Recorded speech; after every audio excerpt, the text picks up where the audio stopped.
You crazy.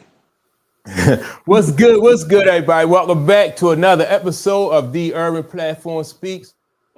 Make sure to like and subscribe to the channel as you tune in. Check out the content. I'm gonna check the mic in a few minutes or in a second when this thing come on. But man, we got a good show lined up though. We got some football issues to talk about. Some what else we got? So some WNBA. Did y'all see the what was it? The thumbnail I did? I didn't. You ain't check it out. I got on there Uconn, because you know what's the girl named Paige Bueckers, right? Yep. Yeah. People around the league been complaining about her getting calls. She getting calls like she a veteran or something. Like Sophie Cunningham said, you can't even touch her. Yeah. Right. And then you have who else? Then I got the young lady Satou. What's her name? Satou SaBally. Is that how you pronounce her name? Satou SaBally. Satou SaBally, right?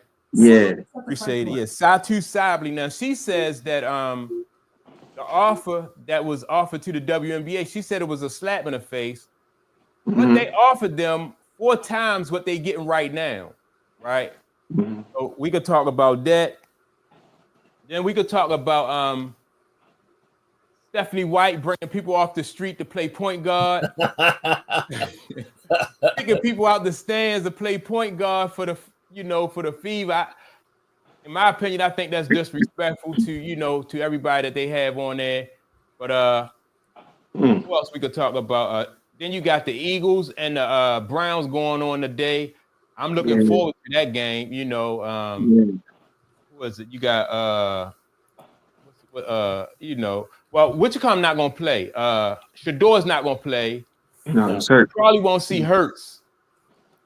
Right. No, but yeah, man. So we got a lot going on today, though. But let's start with this with UConn, with the UConn whistle that this young lady Paige Bueckers is getting right. So, do you feel like she getting like some type of special privilege like Paige Bueckers is? She getting them special whistles? So I saw. I haven't looked at the games enough to watch to see that she's getting calls, but I did see an interesting Instagram video that shows somebody was looking at post game of Paige Bueckers, and the official box score had her with only 1 turnover, and they went through the game and she had like 5 or 6 turnovers. Wow. And, so it would not surprise me that Paige Bueckers is getting the favorable attention. Yeah. I felt that from the start. Even before the game started, I felt like I definitely believe it's an agenda, and I definitely is some type of trying to rewrite history or try to eliminate the whole Caitlyn thing. And it might not be to diss Caitlyn. It just might be they're so pressed to try to expand and grow this league, not having it being on the back of Caitlyn.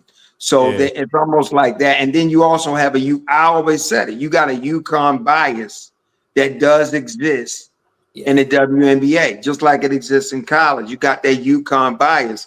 A lot of these UConn alum and people that's graduated from UConn or played for UConn, they got positions in sports media, they got positions in the WNBA and stuff like that. And it's like, they trying to push this girl. She's already nice. She's already talented.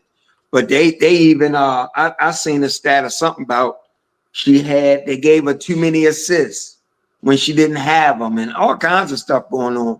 And I noticed that the time they played Indiana, not this last time, but it was the time before, she was getting whispers and stuff like she was a vet. And you popped in my mind, Mike, because I remember talking about Breonna Stewart in this fashion, and you was like, well, Breonna has earned that, and I agree. And then I'm saying to myself, well, what did Paige earn? Right. She's a rookie. And you know what I'm saying? And they don't even play her as physical. So, and then all the girls, they seem to rally around her. It's almost like they want to prop her up. And I just believe it's a couple of things. You can't bias, and also believe that, you know, when you got a large percent of the league that lives a particular lifestyle and she's part of that, they really are trying to lift her up. They want that to be the face of the league. I said that last year with Caitlin. They rather be one of those people that live that lifestyle to be the face instead of a, you know, someone else. So yeah. So I watched the Fever play the Indiana Wings this week, right? And Dallas then so Wings. this week it was Wednesday, right? And so I noticed the same thing. Mm-hmm. And you know, I like Paige Bueckers, but you couldn't go nowhere near without, you know, like without that whistle blowing. And then on top of that, like you said, they are you know, they are pushing that more so, pushing her, you know, on social media and on all the platforms more so than they are anybody else. Yeah. And she is a rookie, you know what I mean? And so she's getting calls that we're not used to seeing rookies get. Yeah, they've basically given her Rookie of the Year at this point. Yeah, but you know, I think Sonia Citron is really battling. I think she's having a better rookie season, not because for the simple fact, Washington's got wins. Yes. Yeah. And they're inching close to the playoff spot. Yeah. You talking about last year when it was supposed to be, they was trying to prop Angel Reese up as you know, being close to Caitlin at the halfway point, they were saying, well, it's going to come down to which team make the playoffs. That was the narrative last year. Yeah. And then the second half of the year, Indiana just, you know, went on a run and Caitlin just blew the whole thing away. But now they're not talking that. They're not speaking that now. This girl, Sonia Citron, is has a legitimate shot at being the Rookie of the Year, but they won't give it to her because it's like they've already decided that's what's going to be. It's going to be Paige's award. Sonia Citron is that deal. Oh, I watched like Paige nice too, huh? Yeah, I watched Sonia Citron last night, and they beat the Wizards.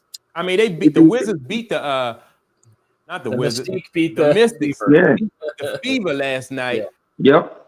And Sonia Citron did look good, right? Yep. That was you know. I like to see what she's averaging now. Yeah, what she's averaging per game and things of this nature. Yeah, because that girl nice.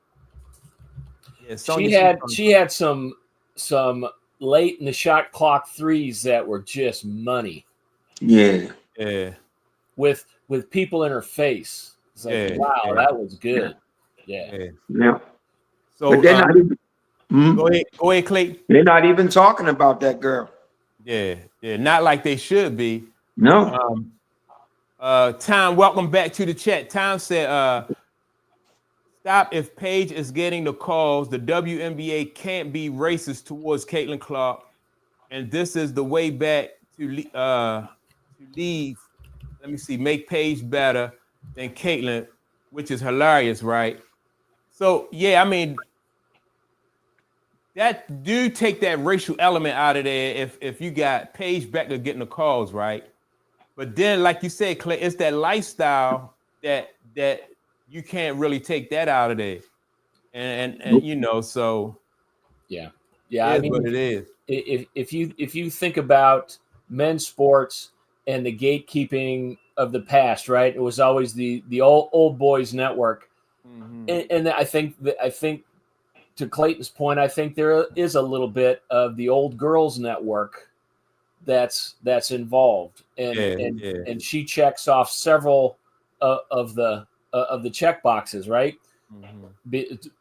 I think, and to the main point, the UConn being a big one, right? Because the community of UConn players in the pros is big. It's strong, right. Yeah, they got a strong presence in there. Yeah. And then you overlap it with the other pieces, right? The other agendas. Then it's a lot easier for her to slide into the community of the pros as opposed to someone who's seen as an outsider like Caitlin. And you had Diana Taurasi before the season even started say that Paige is going to go down as the greatest player of all time. Yeah. Well, somebody else said that if she wasn't the only one who said that, Paige. Somebody else, I think Sophie Cunningham even said that, she's going to be a GOAT.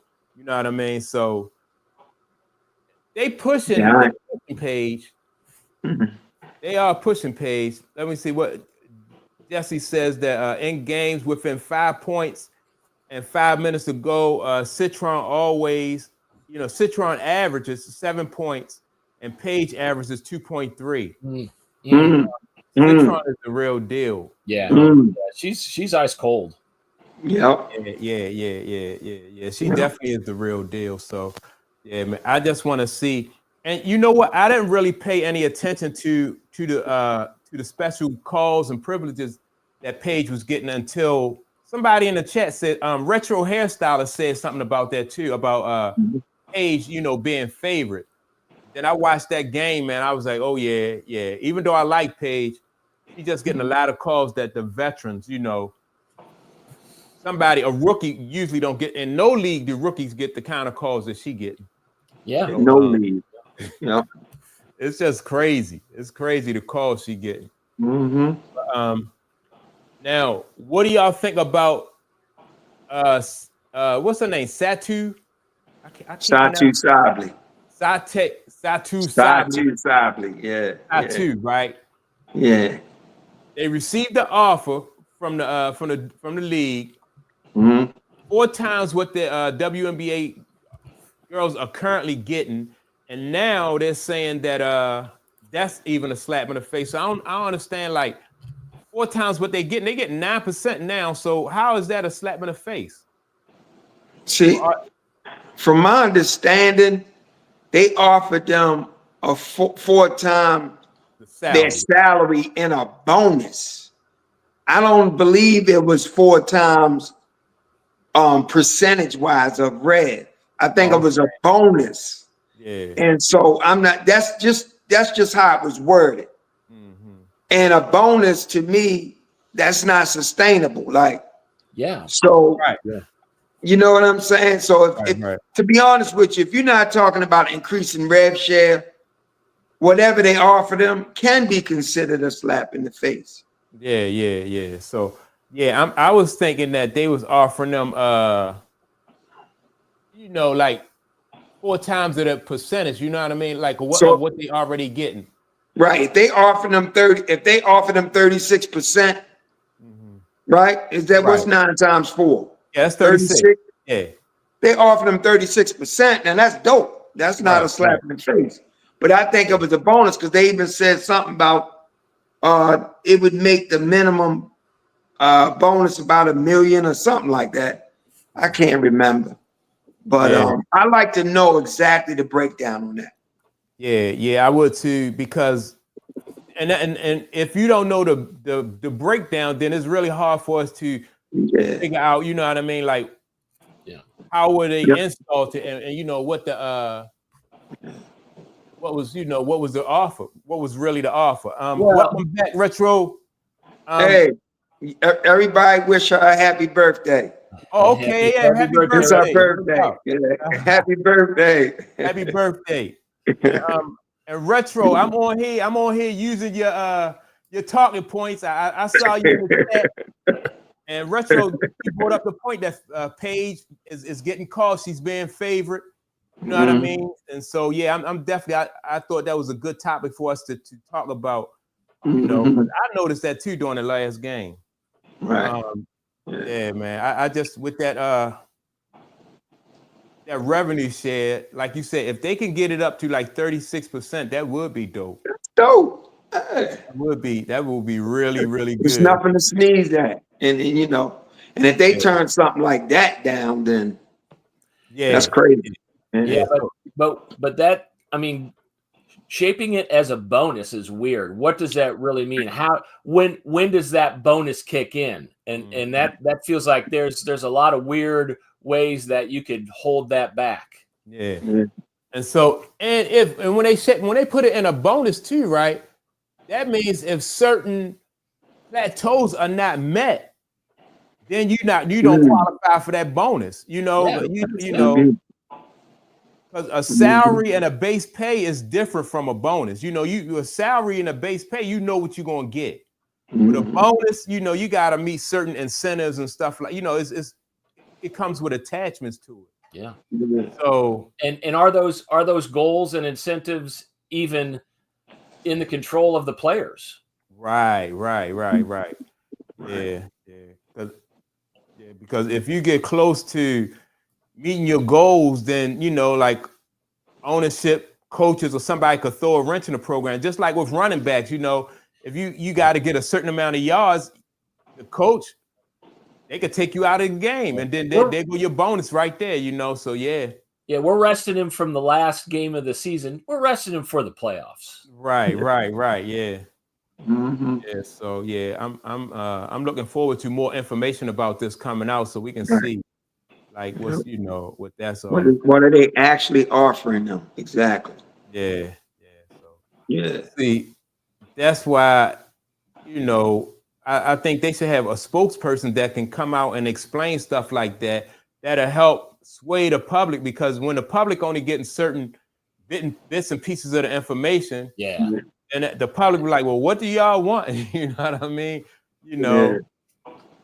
So yeah, man, they gotta be you know, they gotta have somebody speaking on their behalf. Now, like I said earlier, I watched the Fever play the Dallas Wings. Then yesterday I watched them play the Mystics, right? Yeah. And I don't know, you know, now when they was on their winning streak and they was doing all right, I was like, all right, I'm standing up for Stephanie White. You know what I mean? I'm like, all right, I see her plan is coming into fruition. You know, the chemistry is coming together. And then when she bring a young lady off the street, you know what I mean, and try to throw her into that program, whereas though she's not familiar with the chemistry or with what Stephanie White is trying to do. So that pulls the team back, and it takes them out of their rhythm and their chemistry. And they lost 2 games this week that they really could have won. And they couldn't afford to lose those 2 games either. No. Yeah. They slipped in the standings. Yeah. They split. They slipped. And now you got the Mystics coming up. Yep. You know what I mean? So, and the that and Indiana's schedule moving forward is a gauntlet. Yeah. It's a gauntlet. I think the Mystics, I don't think their schedule is as hard going forward. Yeah, I don't know. Either the Mystics or either the who are they talking about had easy schedule too coming down the stretch? I think it was the Sparks. Yeah, LA. Yeah, I think the Sparks have a light schedule too coming up. But yeah, the Fever, and those were 2 very winnable games. Yes. You know, very winnable games. And like I said, they had Kelsey Mitchell the game before. She had, you know, she was doing most of the ball handling and stuff like that and running a guard. But then they put the new girl in there, and you know, just threw the rhythm off for the team. So I got a question: what Stephanie White, you know, like what's her thoughts on that? I'm gonna say this too. I started watching them last year, and I remember last year in the playoff, the second game, Caitlin pulled a 3, and they went up, or they got within 1 maybe. And then they got to stop, and they came down. And I noticed when the game on the line and Kelsey taking the shot, she don't. It's like it seemed like in those situations, she still has to exercise some demons, because the other night when they lost by 1 to Dallas, Stephanie took a timeout. It was something controversial about the timeout she took. Yeah. And I think it was at a bad time. But then go ahead. No, so this what happened.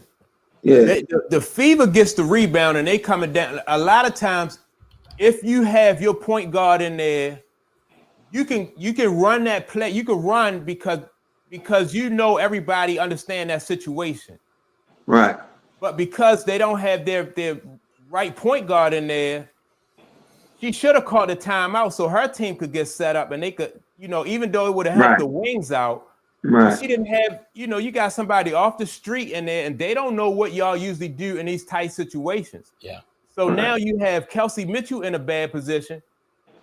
The clock winding down. The coach right then ain't had no choice but to call a timeout. But now you done let too much time go off. Once y'all get that rebound, right. Once you get that rebound, you be like, all right, you call a timeout right there, right then and there. You call that timeout, even though, like I said, you give Dallas the opportunity to set up. Right, but you got to set something up. Right. Right. Yeah, you got to. You know what I mean? Yes. Yeah, and so Kelsey takes the shot, but it's a bad shot, whatever. It's not a good look, but she blow it. But last night against the Mystics, another situation. They pulled within 2 possessions. It was down 4 or something. Right. Kelsey blows by the girl, wide open layup, and missed it. Yep. Yeah. It hit the bottom of the rim. Yeah. It's something going on in that clutch moment with her. Yeah. That she still got to exercise those demons. Well, I think I watched both of those games this week, and the thing that is really standing out to me is the whole team looks off offensively. Yeah. The whole team is struggling and looking for its identity without Caitlin. Yeah. Boston she's always been dependable, but last night her footwork looked off. Yeah. She just looked off balance, and Kelsey Mitchell was off and on, and they look like they're struggling offensively, and there's no cohesion. Exactly. So, like when you bring somebody, like I said, when you bring somebody onto the team that hasn't been there, then like they have to get acclimated to that system. And so that slows down everybody else in the system, where they should have brought in Lexi. They should have, Lexi should have got more minutes. What's the other young lady? You got Lexi Hall. Then you have Sophie Cunningham. You had enough veterans there that had already been there, whereas though you just rely more on them than you would somebody off the street who not familiar with what y'all trying to do and your chemistry. And she went away from Natasha Howard for a long stretch too. Yeah. She waited till after Kelsey missed that layup. Then she pulls Kelsey out with a little bit of second up and put Tosh in. Yeah. I don't understand her rotations. I really don't. Yeah.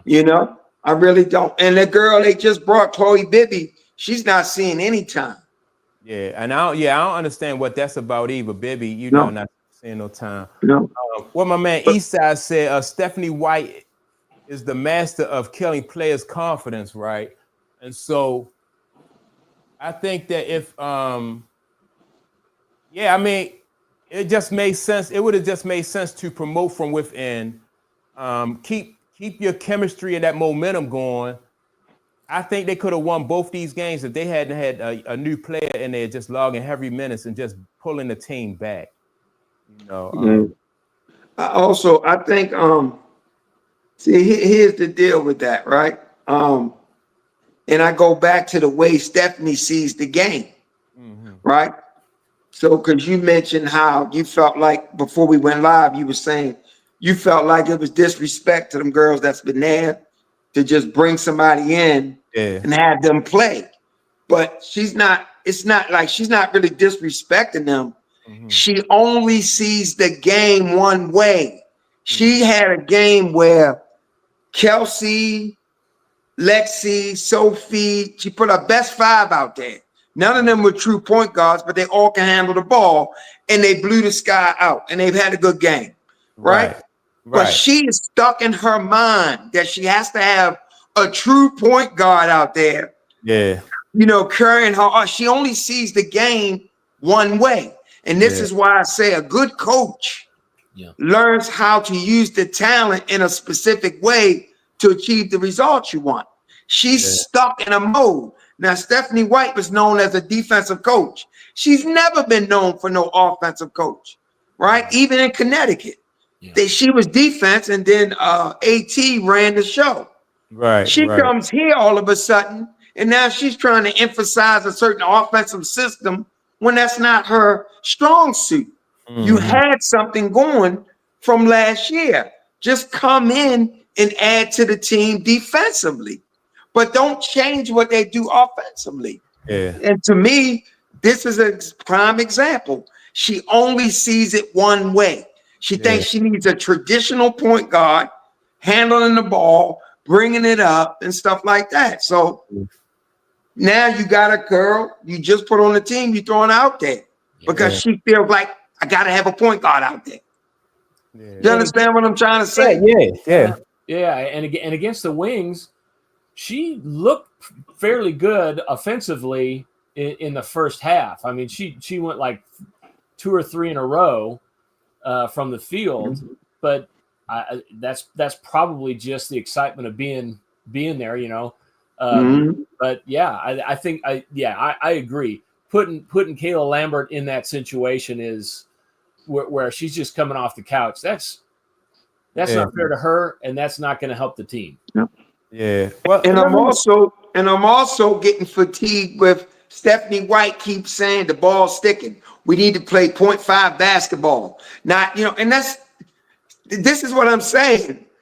She's stuck in a mode. Like, you know what I'm saying? Like Indiana didn't play like that, but they second half of the season last year, they was outscoring everybody, running people out of the gym. People didn't want to play them at the end of the year. It's like you got this mindset that this is how you win. And you're not analyzing your personnel. You're trying to make your personnel fit into a certain thing. And I just, like I said, I just don't think great coaches do that. And another thing people are starting to make a big deal about, they keep saying, well, now it's going to be they lost without Caitlin. But I will say, losing Ari, McDonald, and Sydney at the time you did, that's making a huge impact as well. It's not just the loss of Caitlin. You know what I'm saying? Because they were winning some games. And I do think if you still had Ari and Sydney there, these 2 games they just lost, they probably could have pulled them out. Yeah, I just think that I mean that's probably true. What Tom says? Tom says Caitlin is the engine. Let me see. Caitlin is the engine. They couldn't do anything without the engine, and the more you hear these haters talking about how Caitlin, how great they are without Caitlin, are liars. You know what I mean? Yeah. So. Yeah, I mean, it becomes obvious that, like without Caitlin, they a totally different team, right? And so when you have a coach though who thinks so less of their star player that they can bring somebody off the street and think that they can just plug them in there, somebody selling popcorn, and then you could bring them out the stands, I just thought that was an insult to what Caitlin brings to the table, basically, and it's an insult to the team. I mean, yeah, if they see it that way, but here again, Stephanie White don't know no other way. Yeah, she's not deliberately insulting them. She doesn't know another way. Yeah, she doesn't have those extra tools in the toolbox. Yeah. That's just my take on that. It's crazy, man. And I'm gonna say this: Caitlin, even coming back, as long as Stephanie's the coach. Now, if Caitlin, be honest with you, if they're not in position for the playoffs, I don't think she returns. Yeah. And even if they are in position, I'm not sure, because Stephanie is hell bent on doing things a certain way. I'm not sure if you insert Caitlin back, you beat Minnesota, you beat some of these teams you got to beat to get in, So I'll say this. You remember how they used to call Dean Smith was the only guy that could stop Michael Jordan? Right. Stephanie White is the Caitlin Clark stopper.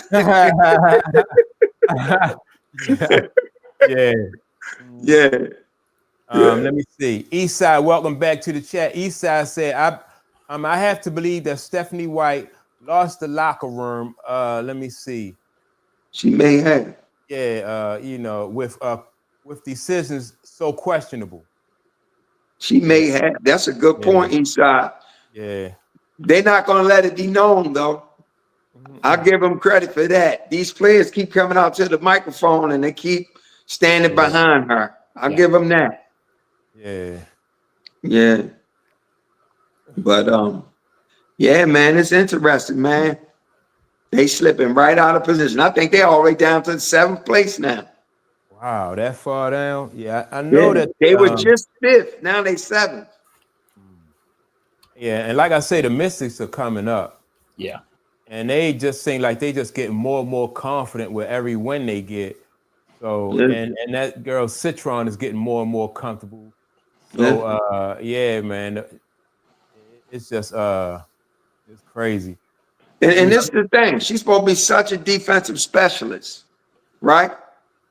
And you look at some of these last few games, like teams getting in the LA Sparks. What they score, 100 on them?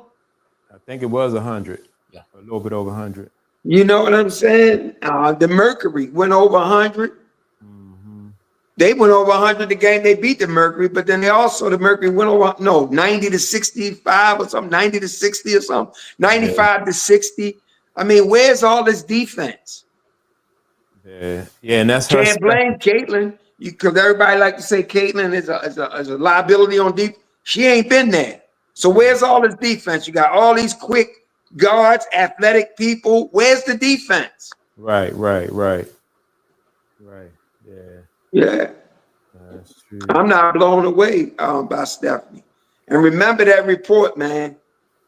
When you got 9 starters leave your program, when she was at Vanderbilt, 9 players, and one of them was your leading scorer. That says a lot.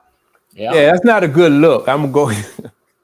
That's not a good look at all. Well, Tom said, if I'm Caitlin Clark, I'm not coming back, even if they do make the playoffs, right?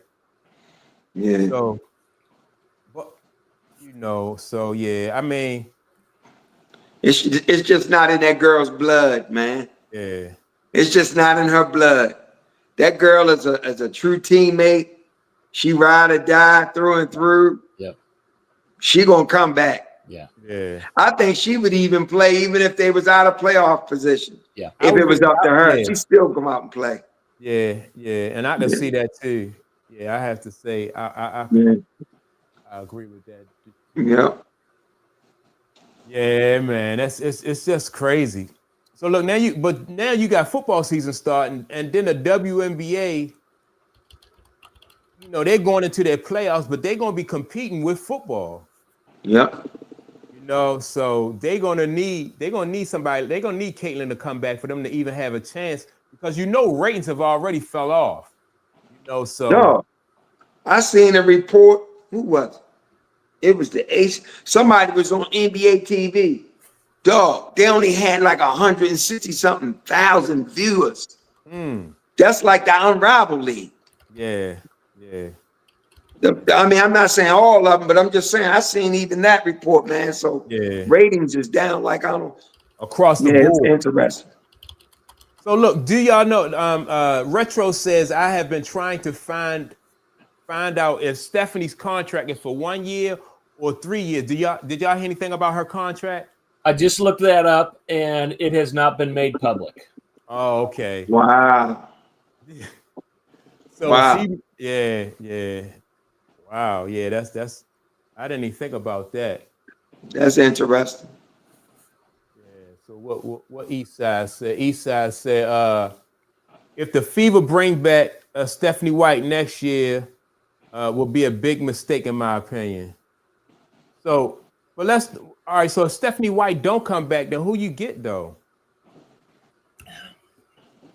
Yeah, I don't know. Yeah, I mean, I'm not saying that she the best thing out there, but Well, I'll say this: she has a built-in excuse, and the Fever's organization love her. So, but she's got a built-in excuse. she can always claim the injuries. That's what she's trying to do now. Mm. Even after last night's loss, she's like her post-game conference was like when you don't have any point guards, and so she's already leaning into that. But it's one of these guys that do content creating. They're always talking about the fever. I forget his name, but he made a great point. Stephanie White never takes accountability. She never talks about the coaching. It's always the players didn't do this. We're not doing it. She never takes any accountability. That, to me, that's a pet peeve for me. Like when I hear coaches at any level, college or the professional level, never accept no accountability, and it's always on the players. The players didn't do what I said, or you know, that to me, that's a pet peeve of mine. You know, I don't like when coaches do that. Even if it's true, you know, you gotta accept some of the responsibility. Yeah. Hey, somebody said something on here I wanted to get into too in this chat. I'll find it, but yeah, that's a pet peeve for me when you know, you throw the players under the bus. You know, Yep. I really don't dig that at all. She's constantly doing it. She constantly. Yeah. I think only one time when it was a blatant timeout, she didn't call. Only one time I heard her say, "Yeah, we probably should have called a timeout in that situation." But I never. It's been so many situations where she didn't use her timeouts right. You know, her lineups come into question, decision making. Listen, this how bad it was, man. They did it in fun, but one Dantas had a lined up three in one of those games. And right when she's getting ready to take the three, Stephanie White called timeout. So Caitlin jumped up and started booing her behind her back on boo. The whole crowd started booing her. Boo. Yeah. I said, man, what is she doing out there, man? Yeah. It's a lot of pressure, man, that come with that job, man. When such expectations was on the Fever and Caitlin, you stepping into a hot seat, man. Yeah. All eyes are on you. Yeah. But that's why. So do you think she's making some coaching mistakes because of that pressure? Because remember, we spoke earlier and I said that the lady with the links, what's her name? Reeves? Yeah.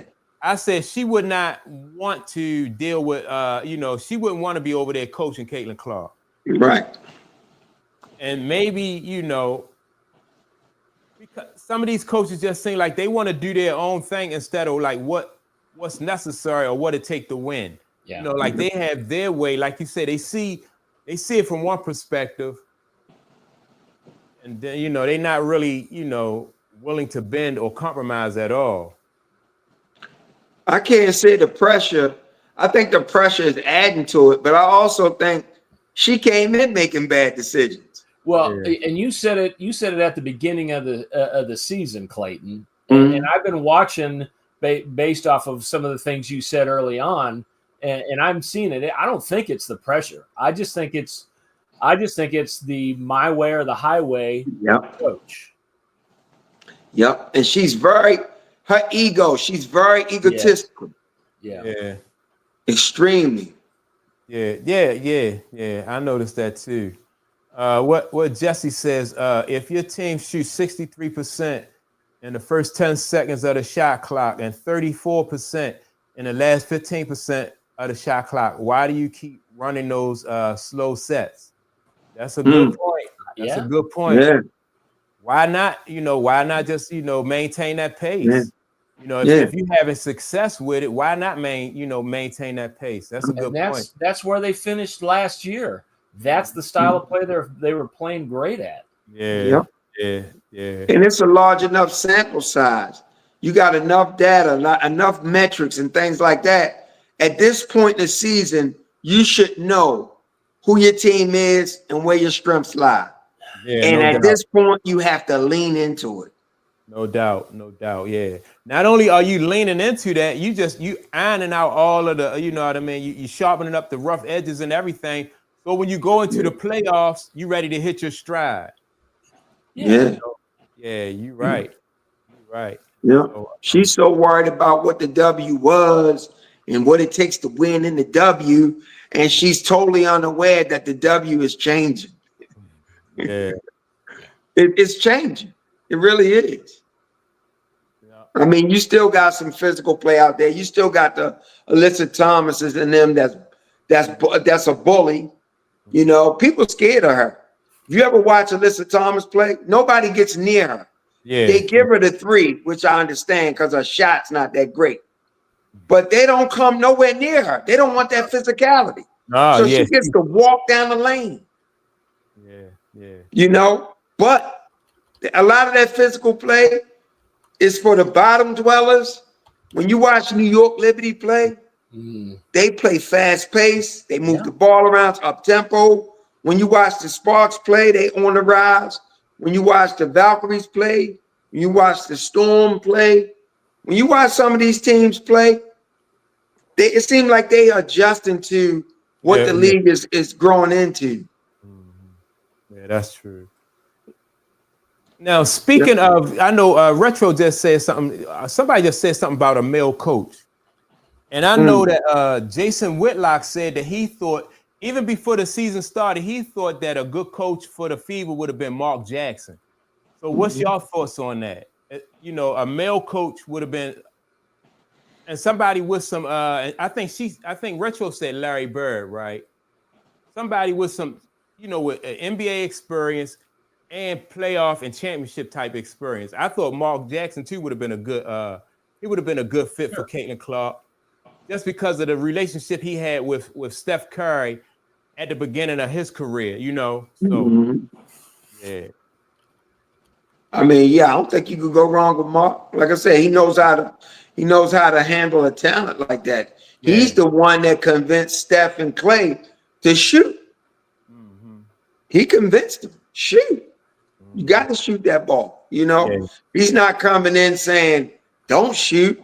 Or let's move the ball around. Let's, you know what I'm saying? Like, it's almost like Steph was like, yeah, we don't need the home run. We don't need the home run. And, you know, Mark Jackson, totally different, you know? Yeah. I can see that fit right there. Mark Jackson and Caitlin Clark. I think that'll be a good fit. Yeah, so obviously whoever comes in, you're going to want somebody good with the X's and O's, and offensively minded, because they've got such good offensive weapons. There's Sides and White have both really kind of focused a lot on defense, and yet you've got all of the talent that is just on the offensive side that's not being addressed, right? So yeah, and I think it would be good to have somebody who played as a point guard come in and kind of, you know, keep that focus. So yeah, keep that focus on defense, but yeah, get that flow back to their game. And look, now the reason, a lot of like speculation as to why Mark Jackson left is because he was opposed to that alternative lifestyle, right? So we forgot to factor that in too. Like when you come to that WNBA, you have to have that open mind as far as, you know, so maybe that'll be a stretch for Mark Jackson too. I just considered that too. Yeah. I just considered that too. I go back to one of my dudes, Sam Cassell. Bring Sam in. Yeah, but at the guard, Sam tutoring, you know what I mean, mentoring Caitlin at that guard position. See, I don't know, because I don't know. I just know Sam is like, you know, he does what Mike loves. He got that mid-range. He loves that. I don't know how what his position would be with the logo threes, but I do know Sam is from the school of allowing players to have fun. It's a story that Sam told, that Skip Wise told him. They wondered why Sam was always on the court smiling and playing around when he played. He said Skip always told him to play the game like you on the playground, like have fun. Don't take it too serious. And that's his mindset. So one thing I believe Sam wouldn't do would be take the fun out of the game for Caitlin. I think he would allow her to have fun because that's crucial. Yeah. You know? Yeah. Somebody needs to get Stephanie to have fun. That's for sure. Yeah. Well, I see a lot of these WNBA coaches just don't look like they're having a good time. You know, it's just like, you know, they ain't looking good. But Kent, my man Kent, welcome back to the chat, Kent. Let me see. What Ghost said? All right, Ghost says you're inching closer to the culture of the WNBA. I'm talking about we ain't allowed to discuss. Be careful now, brother. I mean, we tiptoe around it, but we know what it is. I mean, right, yeah, we know. Yeah, we tell them we use the politically correct terms, lifestyle. Yeah, no doubt.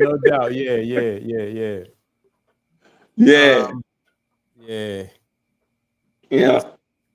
What Kent Carlson said, our girl Maria lit him up. Even the Pope jumped in. Let me see, which he stays away from most of the time. Also tore this idiot. No, I'm not sure who he referring to. No, that's chat conversation. Okay, my fault. They got their own little community. They go they talking to each other. My fault. It's good. Yeah, Bill Lambier was a good WNBA coach too, though. You know, and that surprised me. What Detroit had a team. What were they? The Shock? Oh, what was I can't remember. I think it was the Detroit Shock. Bill Lambier. Yeah. But he was a great coach when the W was, when the W was like it. What he would be good for the old style, like because Bill Lambier was physical. And the funny thing about it is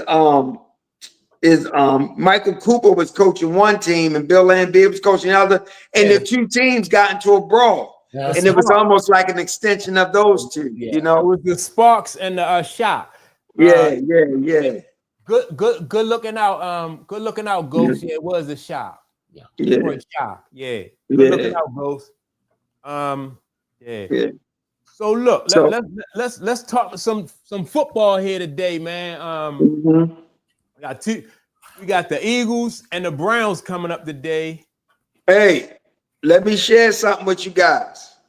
Dylan Gabriel, he out there doing his thing. Yeah. Yes, they on right now. Oh, okay. NFL Network. Yes. What? Yes. So yes. Somebody on ESPN said that Shador Sanders, like he has some type of injury or something. Oblique? Was it his oblique? Yeah, some type of oblique. And that's why he probably not gonna get, he's not gonna see no action. Right. And then somebody tried to say, well, that's a blessing in disguise. But they was like, if you fifth string, you want to be out there as much as possible. That can't be a blessing in disguise because like you just said, Dylan Gabriel is out there killing it, or doing his thing. Right. And you fifth on the chart. That's not a good look. I mean, that's not gonna help your situation. Yep. All he has to do is play as well as Shador because he was already higher on the depth chart. Exactly. And he's going against a better team. Yeah. Even though, all the ones might not be out there, whatever the case may be, you're talking about the defending world champs. And Shador performed against the Carolina Panthers. Yeah. So this is going to be interesting to see how this play out.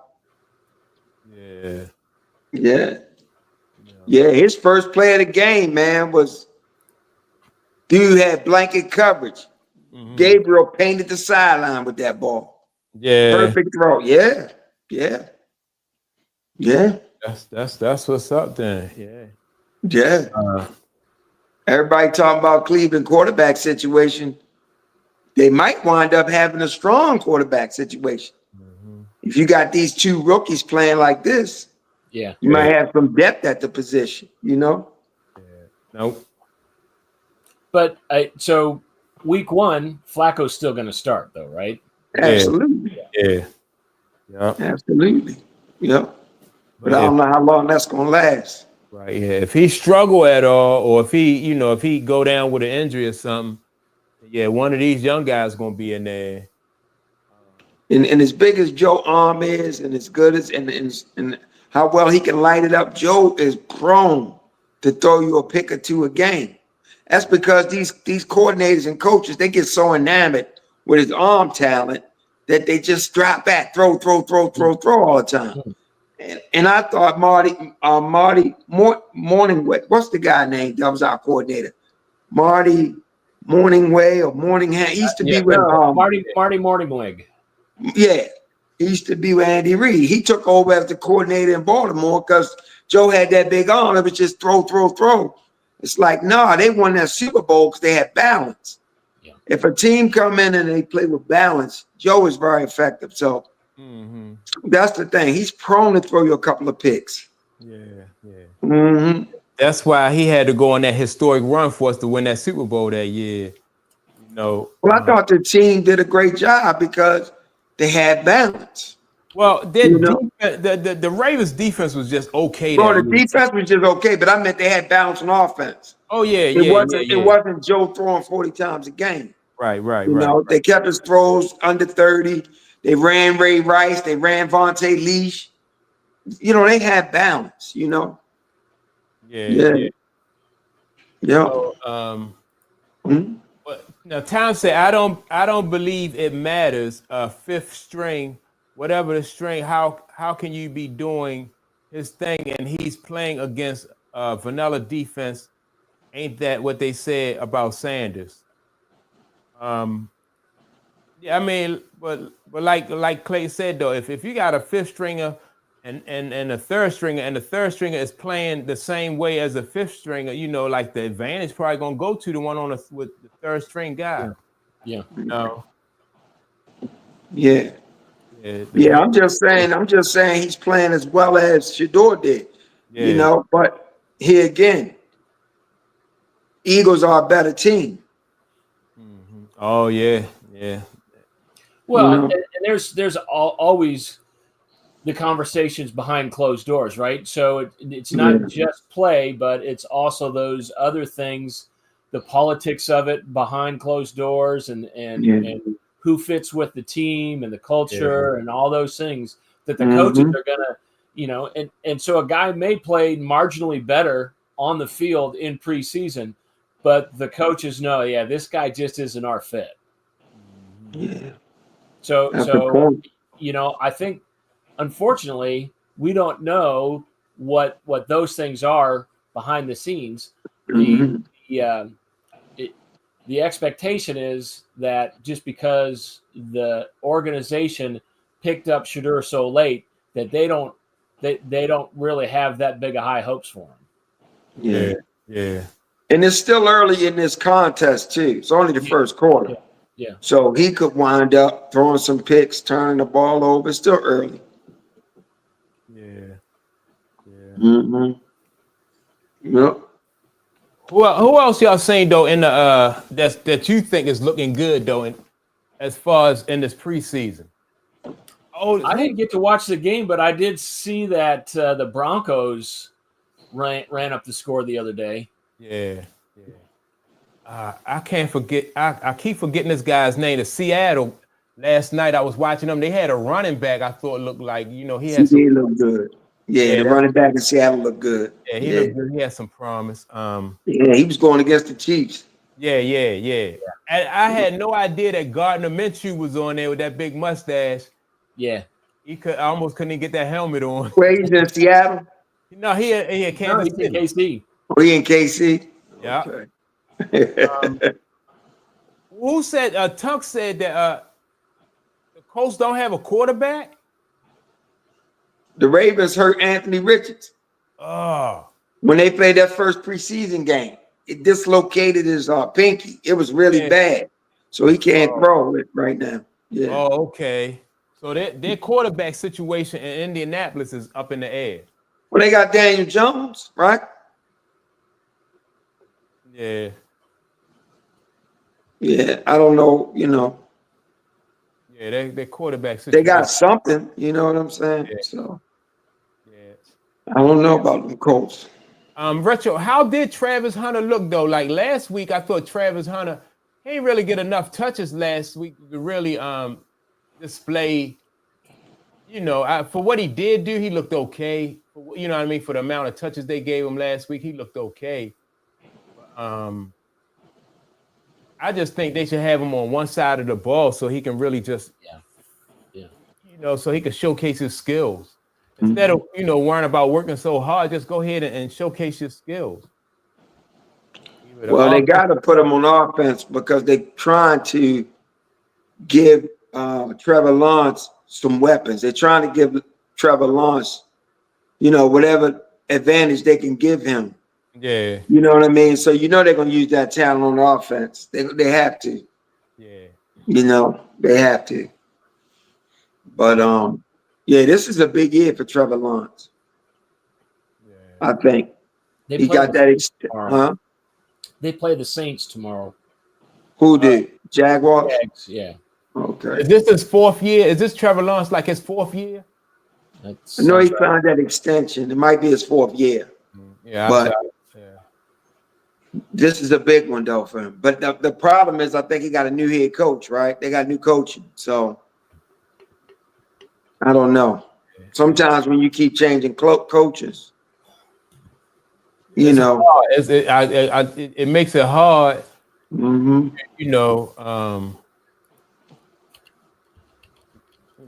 To get a handle on it. But, yeah, man. I don't know what happened to Trevor Lawrence though. I thought like when he came out of Clemson, I thought he was going to be, he was going to do better than what he has done though. I liked him when he was in college. Me personally, what I think happened to Trevor Lawrence is they went away from what was working the year they went to the playoffs. Mm-hmm. They had speed at the running back position. They ran the ball, let them throw and play action. And then all of a sudden they got away from that. It started being about Trevor throwing. Mm-hmm. And to me, any quarterback, when you leave them hanging out to dry and you allow the defense to just pin their ears back, you already one-dimensional without the defense making you one-dimensional. You give the advantage to the defense. So they just was teeing off, blitzing.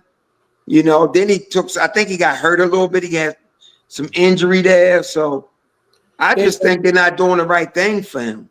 And they did fall off on the O-line after that, after that playoff.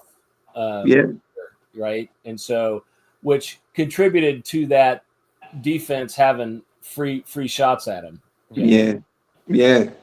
Because I think he got it. I think it's there. Mm-hmm. They just need a sound coordinator. They need to stop with this, putting it all in the quarterback's arms. Like, you know what I'm saying? Like you gotta establish some balance. Well, they didn't. Yeah, they also painted themselves into a corner by giving him that huge contract. But you had to give it to him, Jim. You had to. I mean, because he showed so much promise. Yeah.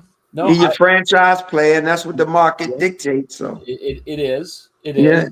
They didn't make him the highest paid or anything. They just gave him a nice extension. Well, I think at the time it put him over the top, but then a few other ones jumped up. Right? Yeah. And to be honest with you, the earlier you get it done, the better. Yeah. Because you lock them down for a few years, and it turns out to be a discount because the next guy up extends it. And then when you know the direction that it's going in, you try to get that stuff done early. So you got them at a bargain, and you have a little bit more flexibility in your salary cap to do other things. So some of that you got to do it. I haven't looked at the finances of the Jaguars. Okay. But it didn't feel like it left him any room to build around him. And you compare that with like the Chiefs, who did pay out a big bunch, and they did it early, like you said, with Pat, but they were able to organize it in such a way that they're still able to pay the other important components to the team. Yeah. And they gave Pat 10 years. Yeah. They really spread his out. So I think it left them room in the salary cap each year. I think. I'm not sure. Don't quote me on it. So yeah, you got to get creative with that stuff. But I still like Trevor Lawrence. I haven't given up on him. Yeah, I agree with you. I like Trevor Lawrence. I think it's about the coaching and their system more so than it is about Trevor Lawrence. Yeah. I like what I saw out of Seattle yesterday. Not as a team, but like some of their young talent. I liked out there. They got a hell of a coach though. Yeah. I think Mike McDonald is for real, man. Yeah. I think he's a hell of a coach. I do. So watch out. What's going on down in Miami? Hold up. They questioning that guy's the coach. They questioning his his capacity to coach, and has he lost the locker room and he's such a player's coach, and he's not a disciplinarian, and it's starting to show. And they had a practice with somebody. Was it the Bears? Practice. It was somebody. The Titans, and they said the Lions. I think it was. It was the Lions, and a lot of the players on the Lions came away thinking, "Oh, these guys don't know what tough is." Yeah, they were walking away saying that the Dolphins players are soft. Soft, yeah. That's always been the thing to me about the Dolphins. With all that talent they got, they're just not physical enough. Yeah. And the analysts are saying, that's coming from the coach. But even before, maybe. You say even what? Even before he took over, though, it was a thing with Miami. Maybe not the physicality, but playing in inclement weather. Down the end of the year, you got to take and go to Buffalo or some of these other places. It's almost like they just wasn't built for it. And historically, they've never done well in locations that have games when it's below the freezing point. So that's true with them and their weather. Let me see. Retro said, I have a question for you guys. I love the Texas quarterback that got drafted to Cleveland. Then there was a strike. What happened to him? The guy who. When was it a strike? What year did they strike?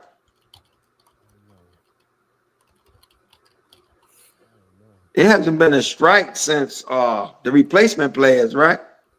Yeah, that was last NBA strike. That was no NFL. I'm sorry, NFL strike. Let me see. Well, there was the strike, but then when was the lockout? Because the last strike was back in the 80s, wasn't it? Oh, wow. Oh, Colt McCoy. Oh, Colt McCoy. Oh, I remember Colt McCoy. Yeah. He went to the Commanders for a little while too. You know what? Yeah. I used to like Colt McCoy too. I just think like if you go to the wrong team, because Colt McCoy showed flashes of being a really good quarterback. But he just really, I just thought he was with the wrong team. Didn't they go get Baker and that kind of pushed Colt McCoy out? I know they played, both. What team they was on at the same time? It was in Cleveland or even DC. Both of them was on the I think it was Cleveland. Yeah. Cleveland. Yeah. Well, tell her Colt McCoy now he's doing commercials because I saw him doing a commercial, and the wife wanted her husband to paint, and then she called timeout and said, "I'm bringing in the backup." That's right. And the backup was Colt McCoy. I saw that too. So he found his niche. Oh Lord, yeah. Yeah. So, well, what Tom says? Tom says the reason why they put it on the quarterback is because Peyton Manning and Peyton Manning could do it. Let me see the guys they named Tom Brady who took it to another level. Yeah, I think he referring to like Peyton Manning and Tom Brady. I think they probably was the kind of quarterbacks who probably could have had some success because they was Well, different in almost any type of system. and also the NFL is a copycat league, right? So before that, what you really had was Green Bay.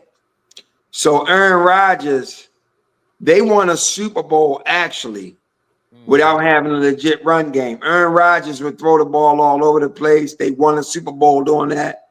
And it seems like with the rule changes and things like that, they really started leaning into that, because I still believe with Belichick, Tom Brady wasn't throwing 40 times a game. Belichick always had great running backs and running back by committee. And he believed in running the football and play action. He didn't just drop back throw all the time, you know. Now Peyton Manning did it, but he had little success. He didn't have the same success because it wasn't balanced. They had Edwin James, and I forget the other running back they wound up winning it with, but they had legitimate running backs, and they should have been pounding it out more. I think that's why Marshall Faulk wound up going to the Rams, because when Peyton came, it was all about throwing. But you had Marshall Faulk back there, one of the greatest running backs ever to do it. But they went away from that. It was all about its throwing. And if you notice, it took Peyton a long time to get over the hump, because you're already coming into the game somewhat one-dimensional, you know. But that year they finally beat New England. They went into halftime losing. They came out the second half and they started running that boy Rhodes. They kept giving him the ball, and they fought back in the game, and they wound up winning it. So, you know, I just think the Aaron Rodgers thing really started having them trying to lean into that. And yeah. Yeah, I agree. I think that most of those old school coaches anyway, you know, like to run the ball. You know, like when you think of Pittsburgh Steelers, they was always a run team, even though they had Lynn Swann and John Stallworth, you know. But then on the opposite spectrum of that, when you had San Diego had Dan Fouts and all those dudes, they never could win though, because they couldn't win. They was a pass first, you know, they were pass first, but they couldn't win. Yeah. Elway took Denver to 3 Super Bowls or something, and they couldn't win it because it was all on Elway's arm. But then when they got Terrell Davis, that changed, you know? Yeah. But the NFL tried to devalue that running back position, though. Yeah. So, well, they didn't have to devalue it. They tried, you're right, but I don't think it was more so devaluing it in terms of we don't need a running back. Running backs is the easiest position to translate. So, and you can always replace them. And I think that became where the running back position wasn't as much of a priority in terms of pay structure as it would be some of the other positions. But you need a running back. You know what I'm saying? Like, even in the draft, they try to, you know, they think, well, we can get a running back in the later rounds. Yeah. And even I'm looking at Tom's comment now, and he talk about when Brady had Randy Moss, right? And he had record numbers. But guess what? They didn't win it because it was all about the throwing now. But they won when they had what's that running back? Corey Dillon. Corey Dillon. And they had other guys running the football, you know what I'm saying? And then Tom play action. So that Randy Moss year was great, but guess what? When they got to the Super Bowl, Steve Spagnuolo, dialed up all those blitzes. They was hitting Tom Brady, man, all the time. They kept dropping back to throw. He hit him. They wound up beating him, you know? Yeah, man. Yeah, I just think that, it's entertaining when they throw the ball like that, but, you know, don't have a whole lot of success with it. Not consistent success. Let me see. Yes. Tom says, I believe they did derail it because the league is promoting throwing the football, and the quarterback is the most important player on the field. Let me see. Saquon Barkley should have won MVP of the league. Yep. Yeah. Without a shadow of a doubt. Yeah, and you can't get to the point where you jumping over people backwards. You gotta get something for that. I mean, the man rushed for over 2,000 yards, and he carried that team. Like, you look at the year before, and then when he got there, how can he not be the MVP? You know, and he sat week 17. Yeah. Yes. I disagree with the quarterback being the MVP all the time. Yeah. I thought one year Tyreek Hill should have been the MVP. Yeah. You know, stuff like that. So, I mean, he makes a good point. Speaking of it being a copycat league, I think where we're headed right now is I talked about it last week. You got all of these quarterbacks out there, even the young guys that are really good quarterbacks or the potential to be really good quarterbacks. I think where things are going to be going right now is you've absolutely got to have an elite offensive line. And you've always needed a good offensive line, but you've leaned a lot on the wide receiver speed, the quickness of getting the ball out by the quarterback, and with the complexity of the offenses these days. The number one thing you got to have is that those monsters up front that can move quick. I think that's why I think Kansas City. I don't think Kansas City, their offensive line, falling behind. Yeah. They're falling behind the trend. Well, not this year. You think their offensive line gonna be back up to par? Ain't no question. But they're not deep. Yeah. They're not deep. Wow. They plugged holes. Yes, they've done that. Who was that tackle that they brought in?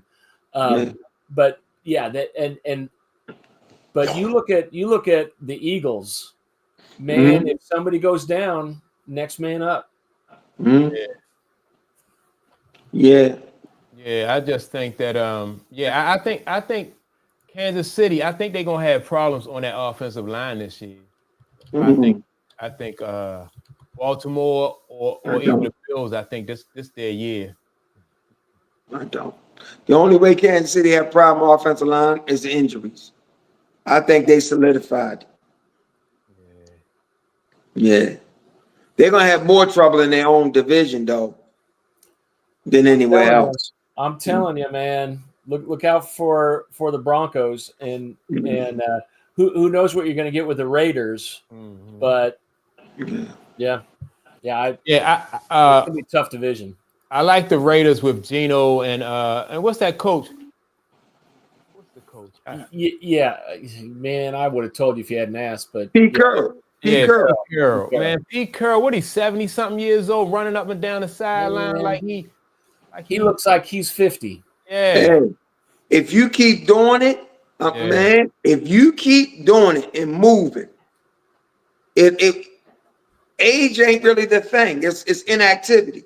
Right, yeah. What they say, a body in motion, stay in motion. Yep. Yeah. But I was complaining to you guys when we first jumped on before we went live about my knee hurting and not being able to run. Man, so there's a tribe of indigenous folks down in Mexico, and they're called the Tarahumara. I read this book on them a long time ago because I love running. But they're a culture that has done a lot of their whole culture is about running long distances, and they use that to stay in touch with the villages and the different communities, right? So their whole culture is they'll run 50 miles to go keep in contact with the next village, right? And so their whole culture is about running. I say all that to say that the quote that stood out to me and why I love running is you don't grow old, or you don't stop running because you get old. You get old because you stop running. Yes. Right. Yes. Right, yeah. And man, Pete Carroll's been a running fool. Yeah. Yep. Yep. Yeah. No doubt. Mm. Yeah, man. That AFC West, I think, is going to be a fun drama to stay on top of. Mhm. And because the AFC West is a little bit more competitive, so like when they compare the AFC West to the to like what Tom Brady, the Bills, the Dolphins, and the Jets, right? And so they're saying that Kansas City won't be able to dominate their division the way that Bills, yeah. the Patriots dominated theirs, because the competition within Kansas City division is going to be tougher, and the road to the Super Bowl or the playoffs won't be as easy. Well, we'll see. Yeah. I want to see how that kid Genty changes the dynamics as well. Yeah. He's with the Raiders, right? Yep. Yeah. I mean, so I'm not penciling the Raiders in just yet, though. Yeah. Who's the quarterback, Geno? Yeah, Geno. No, I mean, I just think they're going to be competitive, and they're not going to be, they're not going to be no pushovers just because of Pete Carroll, and Geno. But yeah, they got a long way to go, I think, before they could, they like playoff contention or something like that. Dylan Gabriel threw a pick. It did. Yeah, but it was really on the wide receiver. But he threw a pick. But he 13 for 18, 143 yards. And a fumble. Okay. Yeah. Tom said he wished Sanders had went to the Raiders. A lot of people thought he was going to go there. And then when you have Tom Brady a part of that organization, I thought that would have been good for him too. Go to the Raiders. Yeah. Aaron Rodgers. Is Aaron Rodgers good for the Steelers? Me being a Ravens fan, I hope not. I mean, Tomlin's having a good time with it. He thinks it is. Yeah, I hope not, man. I hope he, I mean, we need Tunk to weigh in, get his opinion tomorrow. But I think the early returns are that it's gonna be something to deal with.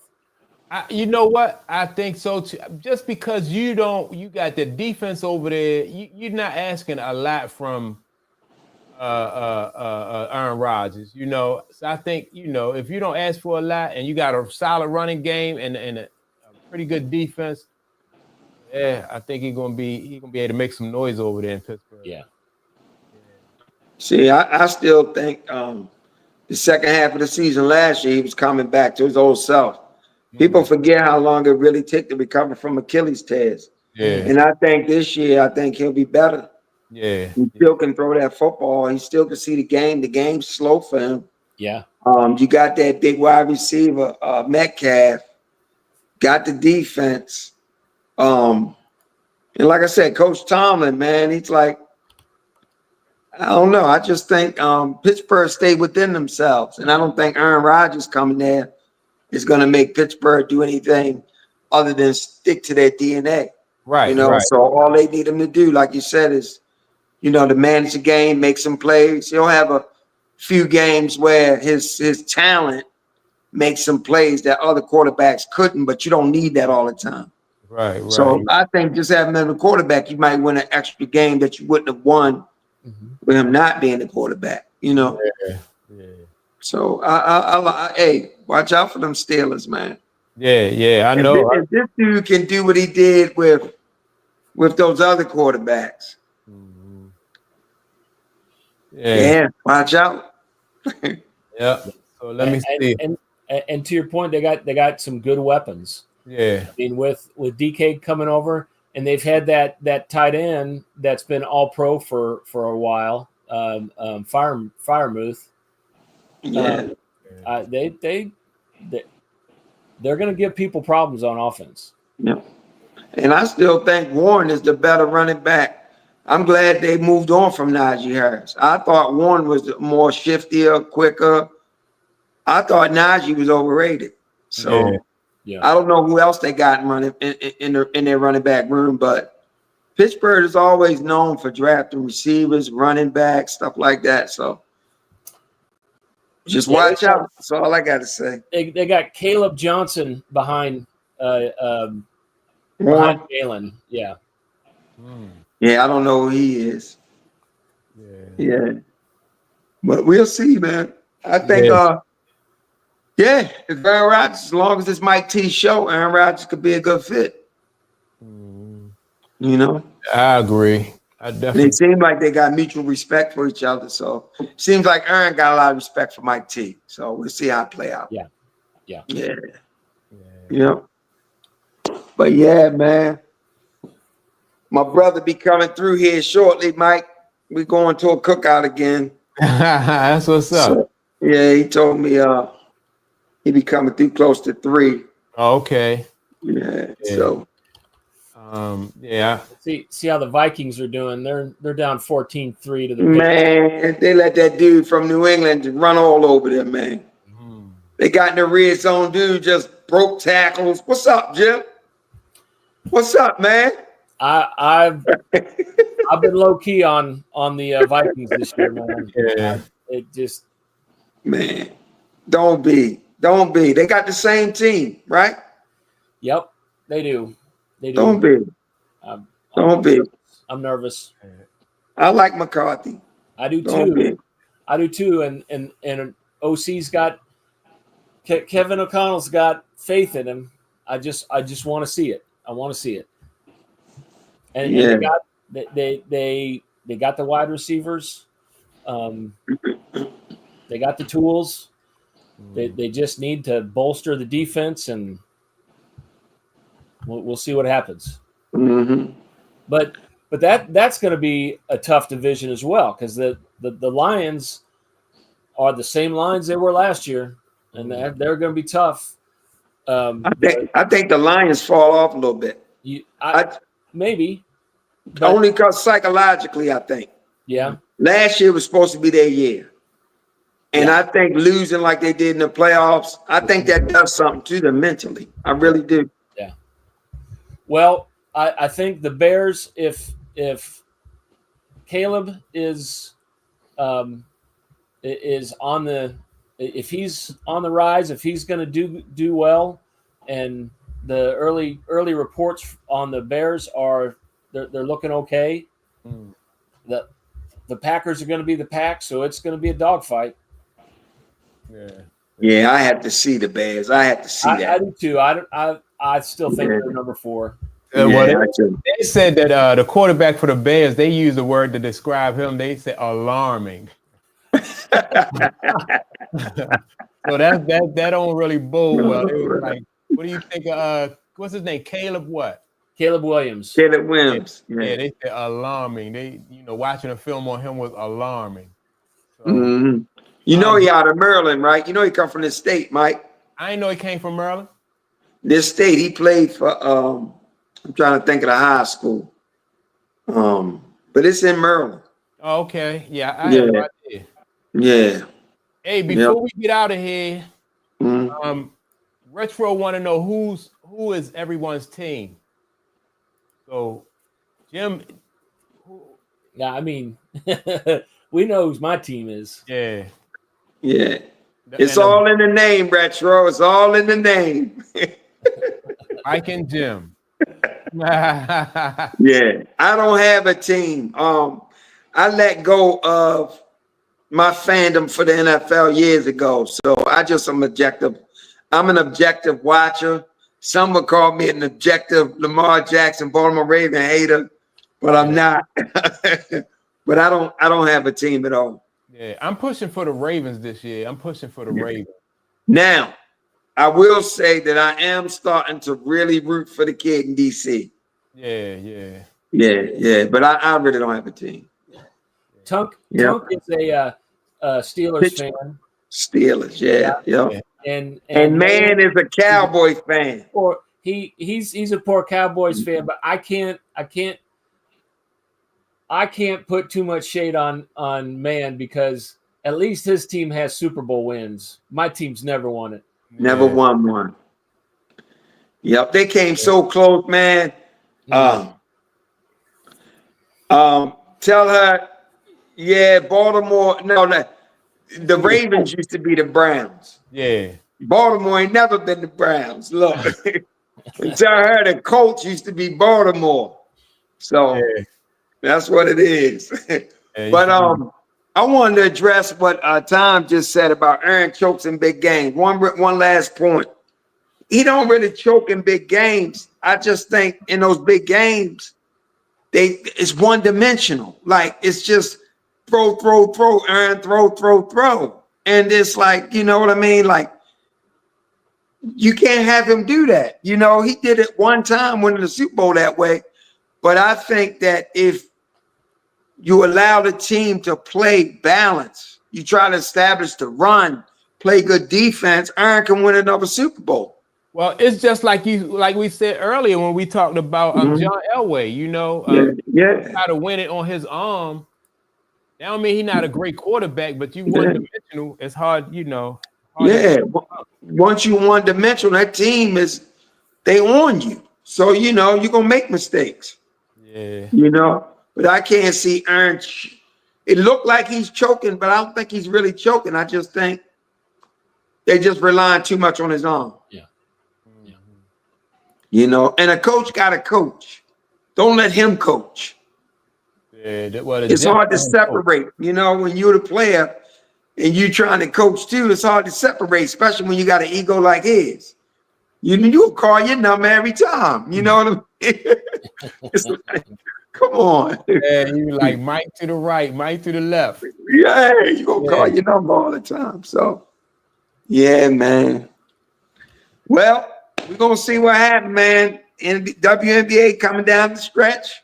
Yeah. We're going to see what happens. The NFL kicking off. And should be Mike, a fun season. Hey, Mike, you wanna copy that Fantasy Football League link and post it? Let me see. I don't even know how to do that, Jim. Let me think. Hold up. I put it in the private chat. Yeah, I did see it in the chat, in the private chat. Yeah. So how do I copy it? Just double click or something? No, just right click with your mouse and copy. Yeah. All right. All right. Right click. Copy link. And then paste it in the regular chat. Yeah. All right, let me see. So you get in the chat, you got to right click again and then it say paste. Oh, okay.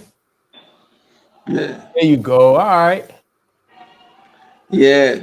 All right. Appreciate that. So, all right. So this is the link for the Fantasy Football League. I know a couple people they sent me some they messaged me and asked me about the Fantasy Football League. So yeah, that's what's up. Okay. And if we want to, I could set up a Discord channel so we could have some smack talk and all that good stuff. Mm-hmm. Yeah. Yeah. Keep the chat going. Yeah. That's what's up. Yeah. Let me see what Tom said. My Patriots play the Steelers this year in Tom Brady country with the statue, and I need my $2. Yeah. Okay. Yep. Yeah, let me see. Just got a notification that the Browns players were drinking at practice. That ain't good. Drinking? Yeah. Yeah. Mm. It'll be a long season if they getting drunk already. Already. Yeah. They gave up on the season to getting drunk. Mm. But yeah. Yeah. So all right, man. I just want to thank everybody who participated. Retro Hairstylist, Time, Eastside Legend was in here. Kent was in here for a while. Who else was in here? Ghost. Who else? Somebody else was in here. But yeah, man, y'all. Everybody, just make sure to like and subscribe. Don't forget to leave a comment. And we'll come up with some more topics for tomorrow. Is there any games today? Football games? WNBA. Oh yeah. Yeah. Yeah. So who played? I Um, forgot. Yeah, it is some games. Liberty, In there. I forgot. yeah. Lynx and Liberty again. Beaver What played time today. they play? They play on ABC? Oh, that's They play. They're playing right now, I think. okay. Wow. Yeah. I mean, they played earlier this week in New York, and that was the Lynx won. Super boring game. It was like 85-78, something like that. It was, but yeah. Any date on Nafisha Colliers' return? No. Sometime next week, and dear God, I hope it's before next Sunday because that's when we're in Minnesota, and that's the game I'm going to. Okay. Yeah. I don't think, and that's when they play the Fever. I don't think Caitlin is going to be back for that. Yeah, I gotta agree with you. I don't think so either. We were hoping that Caitlin and would be back for that game, but Well, they get a 5-day break after their next game. And that's right? Sunday. The next game, I think, is Sunday. Yeah, and I think they get a 5-day break. So They play Connecticut. and ESPN, somebody put a date of the 22nd or something up there. So I hope so. never know. But like I said, they're not in playoff contention. I don't know. But it is going to be an opportunity. I guarantee you guys that they're going to she's going to be practicing this week. You watch. Yeah. Yeah, she's going to be practicing. So we'll see what happens. Yeah. Well, if you guys watch the game, look for me. All right. What game? The Fever and the Lynx. Oh, that's right. You hoping she be back. She going to be back for you, Jim. She going to be back for Viking Jim. I'm wearing my Fee jersey, and my wife will be wearing the Caitlin jersey. Okay. Are you wearing a Fee jersey? Yeah. Wow. Really? You're a Minnesota. That's right. You're a Lynx fan, right? Come on, man. Yeah. I'm distracted. That's right. You Viking, Minnesota. That's right. Yeah. Well, where y'all seats? What kind of seats you got? They're nothing special. I mean, they're Okay. yeah. Yeah. Well, they're not all the way in the back. They're not all the way up front. Okay. Jim, if you do get an autograph, hope she don't treat you like Kelsey Plum. Treat her fan. I would be, yeah. I'm smart enough to know not to ask Kelsey Plum for anything. Yeah, don't ask Kelsey Plum for no autographs. That's a bad move. But if you do get close to Caitlin, you make sure you tell Caitlin when she got time to tune into the Urban Platform. Absolutely, absolutely. I'll be getting her contact information. So we're gonna send her a link so she can join the show. Yeah. Absolutely. That's what's up. Y'all enjoy y'all day, man. I gotta get ready before he be hitting my phone talking about I'm here. Yeah. All right, fellas. Y'all have a good one. All right. There you go, Jim.